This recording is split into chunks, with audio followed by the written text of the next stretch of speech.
Selamat malam Sobat Sehat semua. Selamat berjumpa kembali.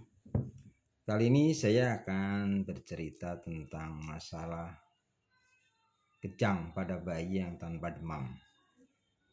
Nah, kejang tanpa demam ini biasanya terjadi karena beberapa hal penyebab.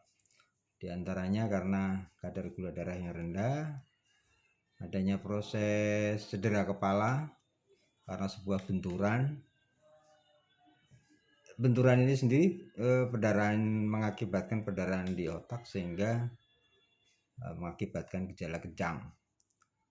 Jadi perdarahannya bisa karena benturan itu sendiri atau karena adanya pecahnya pembuluh darah di otak karena aneurisma. Jadi aneurisma itu seperti balon yang kita tiup itu, ketika mulai kita meniup balon ada melembung gitu.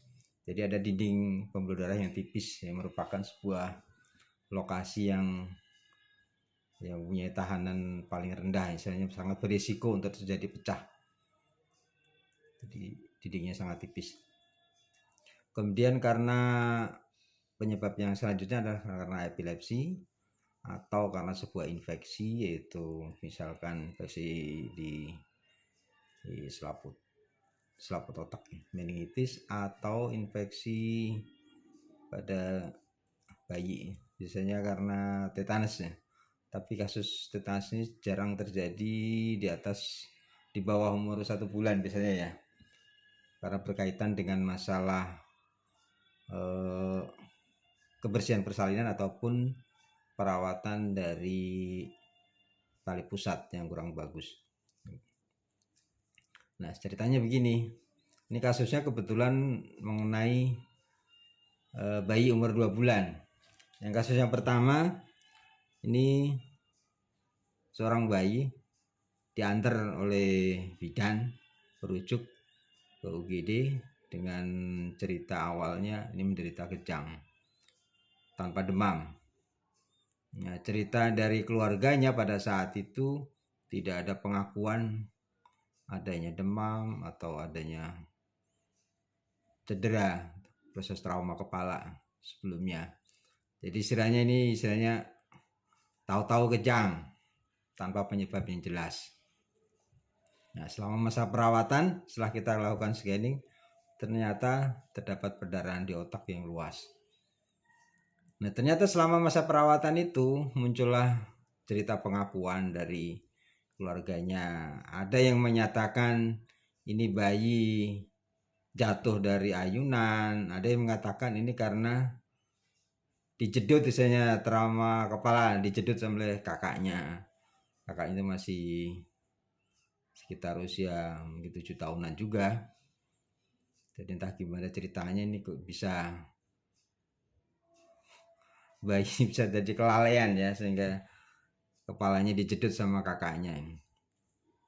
Dan akhir kata setelah dilakukan operasi, ternyata akhirnya bayi ini meninggal.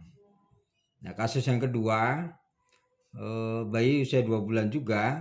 Ini kebetulan ya namanya proses yang tidak sengaja ya. Kejadiannya bersama dengan yang pertama tadi, terinjak oleh kakaknya.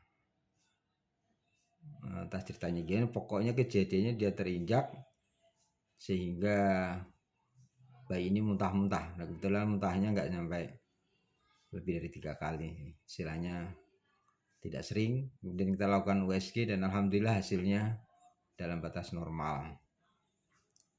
Nah, yang ingin saya sampaikan di sini sebenarnya masalah perhatian orang tua ya kepada bayi terutama.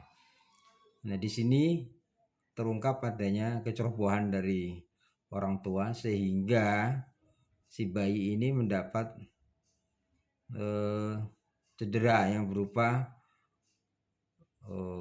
yang satu kejerut kakaknya, yang satu terinjak. Nah, ini sebenarnya perlu perhatian ekstra dari orang tua, apalagi orang tua muda ya, yang masih muda. Dan saya lihat di daerah Cikarang ini, saya begitu gimana ya, kalau saya melihat itu banyak sekali terjadi kasus pada anak-anak yang sering mampir ke UGD ini ya. Satu, ya mungkin karena kelalaian orang tua yang jelas. Satu, banyak masukin benda-benda asing ke dalam hidung ataupun telinga. Itu hampir tiap minggu kita jumpai. Ada juga kasus kelalaian seperti tersiram air panas atau kena api. Yang ketiga yang ini lumayan jarang juga nih, kasus trauma kepala pada bayi. Dan memang sebagian besar kasus yang saya terima di UGD pada kasus bayi dengan kejang tanpa demam, ternyata sebagian besar karena adanya pendarahan di otak. Nah, makanya perlu kewaspadaan ekstra daripada orang tua ya untuk mengawasi putra-putrinya supaya kejadian semacam ini tidak terulang kembali. Menjadi pelajaran ekstra. Miris sebenarnya kalau saya lihat kondisi gimana ya, mungkin masyarakat sini memang begitu ya kulturnya, kurang tahu. Soalnya ketika saya masih di daerah Bekasi kota itu, saya kok jarang sekali menerima atau malah belum pernah ya menerima kasus-kasus benda asing yang masuk ke hidung, ke telinga.